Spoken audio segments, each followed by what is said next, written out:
The one in the middle, this little one here, is a fantasy piece. Fantasy is a part of us all. The inner child is a part of us all. That I think when you have a diagnosis which is grim, we forget to laugh and smile and bring out the inner child that we all have within us. We get serious. We get bogged down with technical stuff. We get bogged down with our medications and whatever else we might be having to do. But to embrace happiness and laughter and your inner child is so important for the journey of recovery, to laugh. Colour. And this one, I don't know how you feel when you look at that. Yes, it's fairies, and guys, I apologise for the fairies, but, you know, that's Fantasyland. The colour of yellow is happiness, sunshine, and radiance, which when you pick up a paintbrush and paint with that colour, you feel it. The green is healing. Green is a healing colour. Nature's green, trees are green, grass is green. So green is a colour that brings out the healing feelings in you. Fairies, well, that's just a bit of nonsense. It's a bit of happiness. And that's a dandelion, by the way, an abstract dandelion. So those are dandelion fairies. Do any of you remember when you were children that you used to pick the fluffy parts of this and you blow them and you said, there are the fairies? That's that. So that takes you back to those days when, as a child, we did that. I don't know about guys, but the ladies know what I'm talking about. You didn't blow them. Didn't know about the fairies. So that piece takes us back and releases a fun thing in us to help us cope with maybe what's going on in our bodies. And the last little section is about love. Love is so vital for anyone's journey into recovery. Love, and I'm not meaning love a man has for a woman, I'm meaning love for yourself. You must love and approve of yourself. Without that, you have nothing. So some of us are alone, some of us don't have a partner. So you've got to absolutely embrace yourself and love yourself. That piece was painted from the favourite things in my life, the things I love the most in my house. The big urn, which is a big thing that I absolutely love and I've had for 25 years. The cushion, which was given to me by my daughter and made by my daughter, that's something I have in my sleep with, actually. It's my favourite cushion. The old chair, well, that's no longer around, but everybody's got an old piece of furniture, haven't they, outside that they really love, that they can't part with? That's that chair for me, and flowers. I love flowers. I like, they are sort of abstract roses, but I really like flowers, so I have to have flowers around me. So that's what that piece is. And the word love. My daughter gave me those letters, big ones to put over where I could see them when I wake up in the morning. So the word love is constantly in my head. So that's what that one's about, loving yourself and feeling the love of other people and the love of our Creator. The last one I have here, well, if you've looked at the myeloma news, you'll recognise that one. That's my soulmate, Sammy. Sammy has been with me. I've had him for, I think he's nearly 11. I've had him for nearly 11 years. He came to visit me in hospital. He has been by my side ever since. He never leaves me. He follows me everywhere. He sleeps at my bed, foot of my bed. He's too big to get on the bed, otherwise he'd be up there. He's a Samoyed poodle cross, so he's kind of quite a big dog, very fluffy. And he has a wonderful, wonderful nature. If you haven't got a dog, get one. They're wonderful. They're absolutely wonderful. They love you to bits. They don't care if you can't walk. They don't care if you look terrible in the morning. They don't care if you have to take your teeth out and put them in a... They don't care. They love you unconditionally. So, without my Sammy, I'd be a bit lost.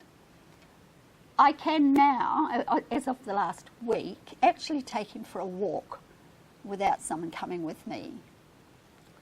So I'm making huge progress in the walking department. I can walk unaided, still a little bit discombobulated, if you know what that means, but you know, it's a good, great word. I love that word. In the head, because I'm nervous, my confidence was knocked. I was scared to do anything. But now I'm making the progress. I'm up and I'm walking and I'm taking the dog for a walk. I take my stick with me though, just in case. And the other day I had occasion to almost use it because another dog ran out from someone's place, and I thought, oh no, here's my stick. But he was okay. He didn't. His owner came racing out and grabbed him, so there was no issues. So the journey from peace through all of these elements to love, which I feel probably is the most important element of recovery, is to love yourself, to love the people around you, to love nature, to love what you see. And it opens your eyes. I don't know about you, but for me it opened my eyes that now when I go out, I see everything from an art perspective. The sunset, the trees, the flowers, the water, the lakes are all part of where we live in our creation, and I see it as a piece of art that I want to come home and paint. If any of you, and Bruce is one of them because I was chatting to him before, have ever painted and have put your brushes down, please, I implore you, pick up your paintbrush, get some paints and canvas, have a go. And it really doesn't matter how bad you are, how good you are, what you paint. If it's terrible, who cares? If it's helping you to get through this, to have passion about something, to be creative, then it's worth doing. It's worth making an idiot of yourself. I mean, nobody else has to see it anyway. So I would say to you, please do it. I'm just going to close with a few. I've written a few little notes that I just wanted to add. My mother, God rest her, had a wonderful saying for me when I was growing up. And I'm going to pass this on to you because it has stood me in very good stead throughout my life. If you get knocked down, be like a cork in the water. If someone pushes a cork down in the water, what happens to it? It springs back up, exactly. So those words I have never forgotten. So I'm saying this to you, be like a cork, bob up and say to you, I'm up here and I'm okay. Let me see what else I'd written down here. Be positive. Be creative. And by those two things, you will be fulfilled. Colour is great for your well-being and happiness. Experiment with colour. Your mood will take you there. If you feel depressed, that's okay. Pick up the brush and paint brown and black. But it'll soon change and you'll be filled with a desire to be colourful, and you'll pick up a red. If you want to be passionate, pick up red and do a red painting. If you want to be happy, do yellow. If you want to be soft and healing, do some greens or pinks or even white. You will find that the colours that you use will help you come through what you might be feeling at the time. Doctors are wonderful. We heard from Dr. Millay. Doctors are a wonderful support. The foundation that has put on this today is a wonderful support. They are there for us. They help to cure and maintain our health and our body. But how we deal with what we have been dealt with is up to us. They can't fix that. We can. So the positive mindset and subconscious beliefs are our responsibility. My daughter sent me a little piece that she wrote this morning, and I thought it was beautiful. And by the way, just a couple of silver lining pieces that have come out of this for me are that my daughter dropped everything. She's going to be 40 at the end of this year, which I can hardly believe, but she dropped everything. She gave up her life in Melbourne and she came here to help me through this. And because she did that, she met, not directly through me, but because of what had happened to me, the love of her life. She met the man that she's now with, and that's fantastic. So that's a huge silver lining out of this. She's happy. She's got a wonderful man in her life. And she's now living on a farm, and she's got alpacas and sheep and peacocks and goats and you name it, free-range birds, and she's amazingly happy. And my son, who dropped everything to look after me, he lives with me now, and he was my carer for quite a long time, and he's still my driver because I'm still not driving. He was able, because I had more time, to talk to him and to be with him, and he's now 41, so he's not a child either, but he was able to take up a passion that he has had for many, many years, and that is paragliding. He now goes out and he paraglides. That's where he is today. I know it's a bit scary, and in the beginning I thought I don't want him to do that because it's dangerous, but it makes him happy. He's obsessed by it. He's impassioned by it, as I am with art. So that's a great thing. So my two younger children are fulfilled because this happened to me.